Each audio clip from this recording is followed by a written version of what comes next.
আমাদের সবকিছু এখনো শেষ হয়ে যায় না। নাও।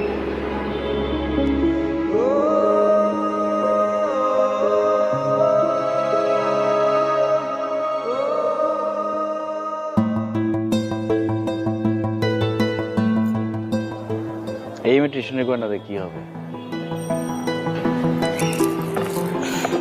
এগুলো ইমিটেশনের না, 5 ভরি স্বর্ণ আছে, পিওর গোল্ড। কি বলতেছো তুমি? 5 ভরি স্বর্ণ মানে? এত স্বর্ণের গয়না তুমি কই পাইলা? কার এগুলা? আমার। তুমি প্রত্যেক মাসে যে বেতনের টাকা দিতা, সেখান থেকে একটু একটু করে নিয়ে জমায় এই গয়নাগুলো কিনছি। তুমি সবসময় একটা কথা বলতা না, সংসার সুখের হয় রমণীর গুণে। আমার গুণে তোমার সংসার কতটুকু সুখের হয়েছে আমি জানি না।